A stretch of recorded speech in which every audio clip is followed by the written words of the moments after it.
I got early access to Sora AI, and as a human content creator, I was so excited to dive in to see like what the hype was about and where this will land us as human content creators in an AI world. Literally, we're going to experience this together. I experimented with it, so you don't have to. We're just going to have fun with this. We're going to walk through the app. I'm going to show you what's in there. I'm going to show you how people are making these videos.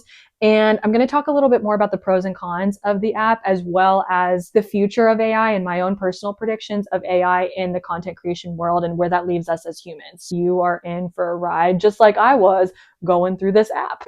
Basically, when you get into the app, after you like fill in your code, you're prompted by putting in your username, and you can put a profile picture on there, and your profile looks the same. It won't let you cross-link to other social media profiles. I don't think that's developed yet, but it does. Like, your profile feed looks like this. So essentially, when I put in my stuff, I put in my username, and this is what it came up with. So what does the app actually look like? So beyond this profile page, there's like a little bit of a feed. And what's interesting about the feed is if you click into it and you go to screen record it, because I was going to screen record it for this video, it goes black. Look at this. It literally goes black.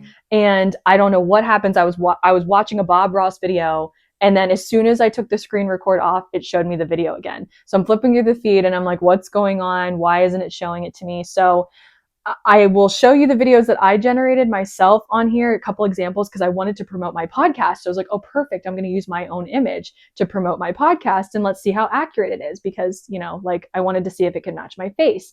It's not quite there yet, besties. So anyway, the feed is very interesting. Some of the videos that I saw were JFK at Walmart.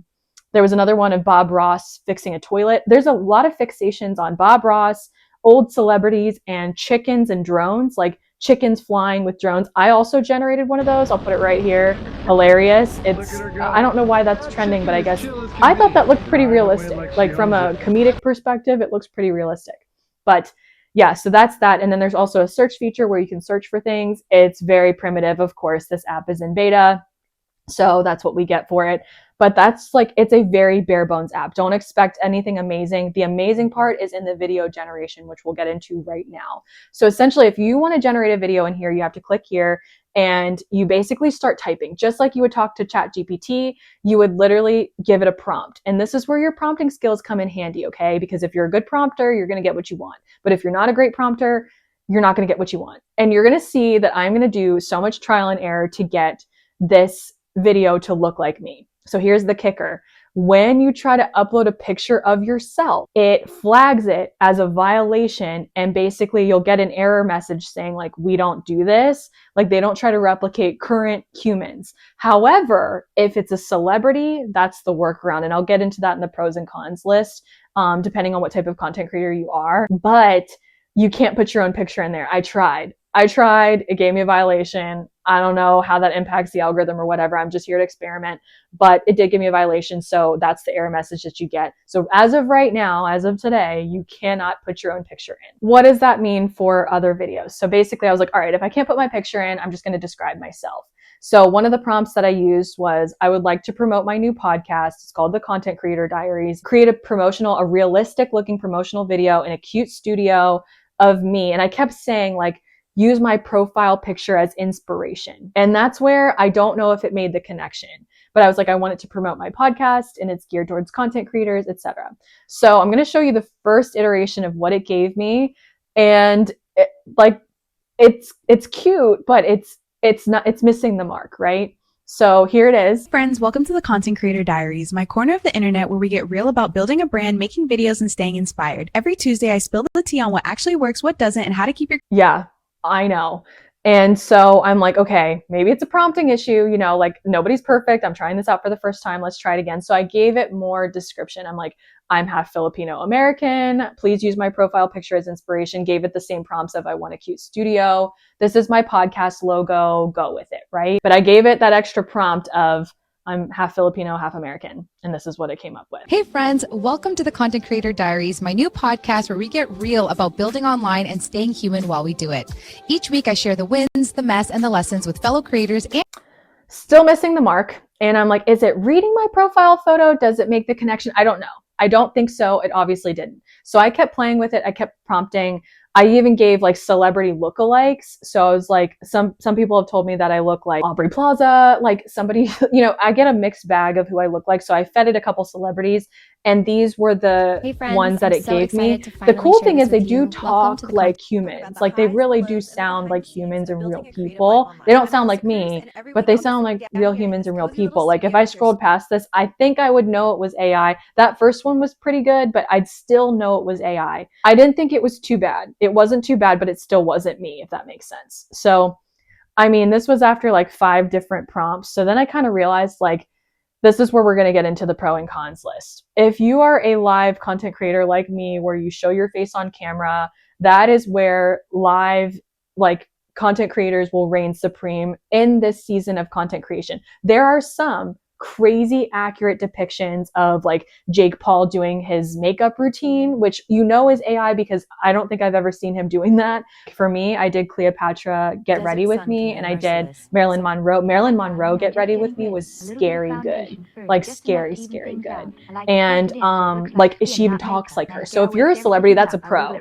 If you're a celebrity or already a well-known figure that has a lot of pictures of you out online, then it would really work. Like and that's where I think one of the other pros is if you're like a content creator that does like funny videos or humor or likes animals, anything with animals, celebrities, humor, I think it picks up on really well. Like when I generated the chicken and the drone, like it's funny and it worked, but it still had that grainy-ish texture to it. And like, you'll notice that there's a watermark on all of them. I think that's by design. I think it's on purpose. They want you to know that it came from Sora, so I think that, have I been saying Sona this whole time? I hope not. Sorry. But they want you to know that it's them, right? They want you to know that it's Sora. They want you to know that it's like from them. That's why they keep the watermark. Why else? It's good marketing, literally, because if you put out this video on some meme account, everybody's going to know.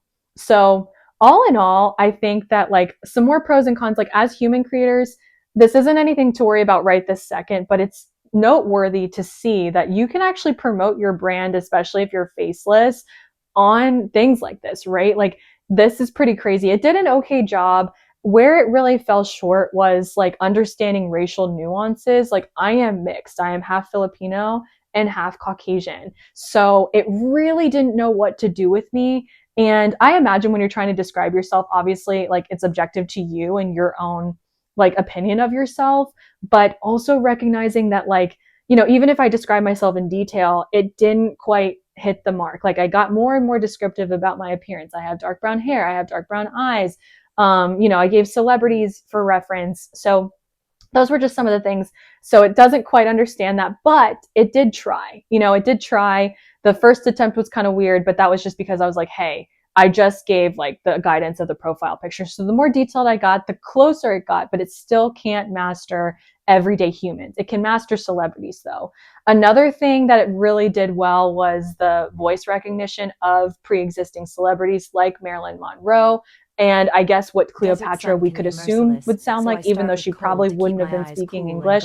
I prompted it so she would, so then we could understand the video.